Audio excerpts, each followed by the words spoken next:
মুমিনের সঙ্গে কোরআন কথা বলে। কোরআনকে যদি প্রশ্ন করে, কোরআন তোমার নাম কি? কোরআন উত্তর দিয়া বলে ওয়াল কোরআনিল আযীম। কোরআনকে যদি প্রশ্ন করে, কোরআন তোমার বাড়ি কোথায়? কোরআন আমার আপনার উত্তর দিয়া বলবে ফী লাওহিন মাহফুজ।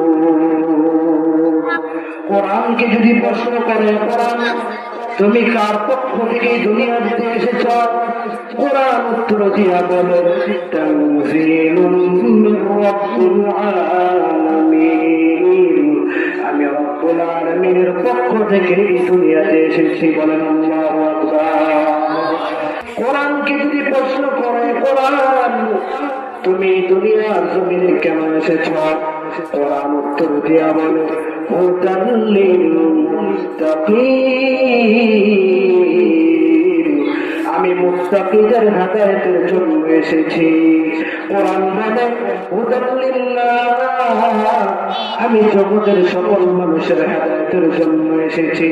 কোরআনকে যদি প্রশ্ন করো, কোরআন তোমাকে কে স্পর্শ করবে? কে স্পর্শ করতে পারবে না। কোরআন উত্তর দিয়া বলে লা ইয়ামাসসুহু ইল্লাল মুতাহহারুন। কোন নাজাসাত নাপাক কোন ব্যক্তি আমি কোরআনকে স্পর্শ করতে পারবে না।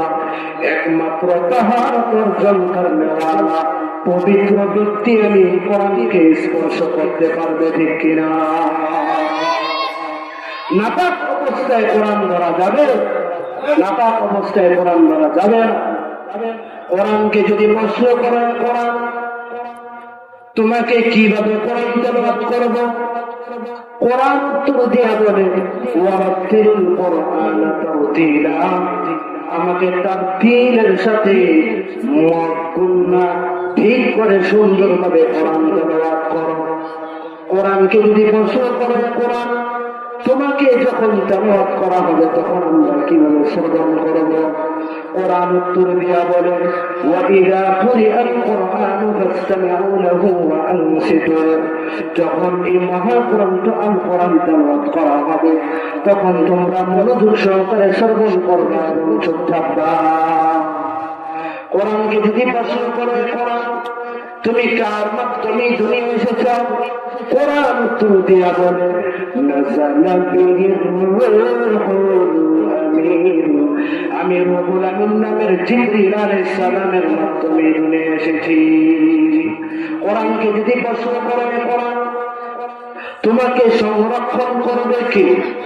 কোরআন উত্তর দিয়া বলে ইন্না নাহনু নাযালনায যিকরা ওয়া ইন্না লাহু লাহাফিজুন।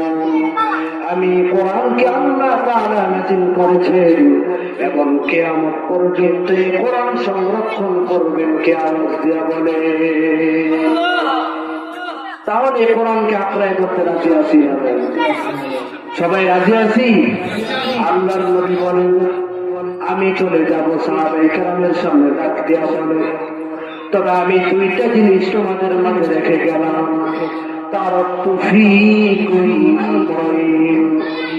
এই দুইটা জিনিস রেখে গেলাম।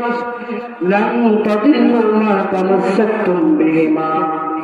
যতক্ষণ পর্যন্ত এই দুইটা জিনিস তোমরা আঁকড়ে ধরবা তোমরা কখনো গোমরাহ আর পথভ্রষ্ট হবে না। এক নম্বরে কিতাব আল্লাহ, এক নম্বরে আল্লাহর কিতাব কোরআন, দুই নম্বরে সুন্নাত রাসূলের সুন্নাহ। আল্লাহর কিতাব এবং নবীর সুন্নাত আমরা ততক্ষণ আঁকড়ে ধরব কোন বাতিল গোমরাহ আমাদেরকে পথভ্রষ্ট করতে পারবে না, ঠিক কিনা? কিতাবুল্লাহ লাগবে, রিজালুল্লাহ লাগবে। সিরাতুল মুস্তাকিমে চলার জন্য আল্লাহর কিতাব লাগবে। আল্লাহর কিতাবকে বুঝায় দেওয়ার জন্য রিজালুল্লাহ কিতাবকে বুঝায় দেওয়ার একজন উস্তাদ লাগবে, ঠিক কিনা? কিছু লোক আছে তারা বললে কিতাবুল্লাহ মানি, রিজালুল্লাহ প্রয়োজন নেই। আবার কিছু লোক আছে তারা বলে রিজালুল্লাহ মানি, কিতাবুল্লাহ দরকার নেই। সবাই সবার লড়াই বলেন কিতাবুল্লাহ মানে কি? আল্লাহ কিতাব কোরআন। সবাই বলেন কিতাবুল্লাহ মানে কি?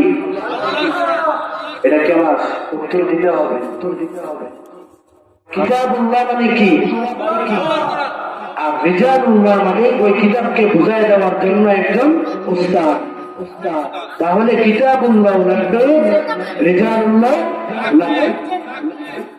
এই কিতাবুল্লাহ এবং রিজালুল্লাহকে আঁকড়ে ধরা, আর এই দুইটা জিনিস যারা আঁকড়ে ধরবে, আল্লাহর নবী বলেন তোমরা কিয়ামত পর্যন্ত যদি মজবুতের সাথে কিতাব এবং সুন্নাহকে আঁকড়ে ধরো, কিয়ামত পর্যন্ত তোমরা গোমরাহর পথভ্রষ্ট হবে না।